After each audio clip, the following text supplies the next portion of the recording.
Your mom presents. Previously on the Rob and Derek Show. Their own thing going on. Mark Farner is a banshee, and Don Brewer on the drums. This hairy white dude with a huge afro. Like when he sings, he just screams. Ah!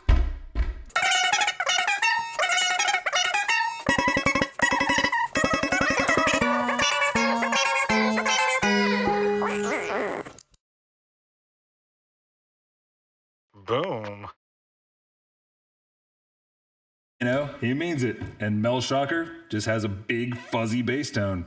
And when they had Craig Frost later on the organ, it worked out great. As they went on, they did poppier songs. They always had a couple lazy songs on the album, as any band who was forced to put out 2 albums a year would back then. Right. Yeah. Like, there's gonna be some filler. These guys are on tour all the time. You're gonna get your "Are You Ready?" and your foot stomping music and whatever, and not everything's gonna be from the heart. But they started to clearly lean towards trying to get a pop hit, and that wasn't the best thing. Although every single Grand Funk album, even into the 80s, has a couple bangers on it. So Honestly. for our listeners and viewers, do you have if someone wanted to get into Grand Funk, like what would be the first album? And to follow that up, what are some of the already they probably know it, but they don't know it, that they know it, not knowing it, songs that made it, that they would know, but not know that was them? Okay, so the album you should check out is absolutely their second album from 1969, their second album of 1969, Grand Funk, or the Red Album.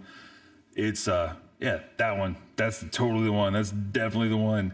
3-piece, awesome, rockin'. It's fuzzy, it's great. It's has the least bullshit of any of them. It's just, they're exact opposite of a sophomore slump. Grand Funk songs you would know. You're not going to have a lot of winners here if you just are a very, whatever they play on classic rock radio fan. You'll hear their version of the Locomotion. You might hear... Do the Locomotion? Yeah. Oh. Yeah, Dark Times. It's towards the end. Even though those albums still had a couple bangers on them. Yeah. You might know that. Heartbreaker, which is not funky and not rocking. The Heartbreaker. No. Yeah, I didn't think so. Heartbreaker, love taker. What's cool about that song? That was the one I was singing.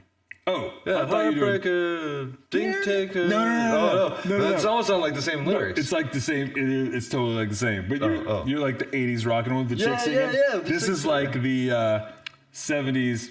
It's more down Okay. Previously on the Rob and Derek Show.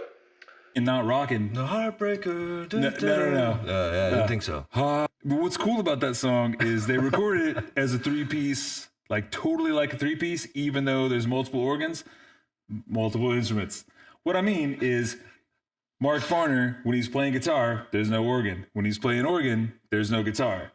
Like, they didn't be like, oh, just overdub it. Like, you can hear them changing. There's yeah. I mean, that's honest. That's a neat thing. Yeah, That's yeah. a cool thing. Like, here's how the band sounds playing this fucking song. Yeah. I'm your captain. I'm getting closer to my home. That used to be big on classic rock radio. It's like a 9-minute song, and it's kind of faded away. Another big one would 6 be... minutes too long. Yeah. For radio, at that least can't now. stick around now that Nirvana's classic rock. They don't have time. They gotta have this play the same 4 AC/DC songs. Right. Their cover of the Animals' "Inside Looking Out" is another one that, if you're like listening to classic rock playlists, if you're just top 40, probably the only thing now is Locomotion or Heartbreaker. We're an American Band is the obvious Grand Funk Railroad hit. It is popular and people would know from the radio. From their album, We're an American Band, the last album they made before they started slipping a little bit, which also included an outtake called The End. It didn't come out for another 20-something years till the box set. Wow. Foot stomping music might be around, but like for a band that was selling out shit like the Beatles and Led Zeppelin and huge at the time, they basically just kind of didn't have the staying power of pop radio, I guess, to stick around forever. Really, and even beyond pop radio, like any songs that I would know, I would be like, oh, that's them. Like, Man, trying to think. Like, if you don't really, Previously on the Rob and Derek Show, we're an American band. that's be crazy. listening to Grand Funk. I'm Your Captain / Closer to Home would be the biggest one, maybe. This 9-minute epic. And is that on the red? And it's on the next one. Okay. Another one that might be maybe Sin's a Good Man's Brother. Not a hit, not a radio song, but it's on the next album, Closer to Home, after the Red album. And it was covered by Monster Magnet in 1991 and various Monster Magnet offshoots since then. It's kind of a proto-stoner rock song. Bow da da da down down down down bow da da da da da da da da, like that, like you know. Yeah. Word. All right. Grand Funk, huh? Cool. Well, so with that, So Rob fed me a bag of organic sweet potato sticks. They're sticky. I got in my wisdom tooth pretty good.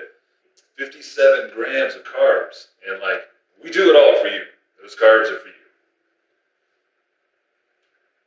you've been, first off, you've been listening to the Rob and Derek Show.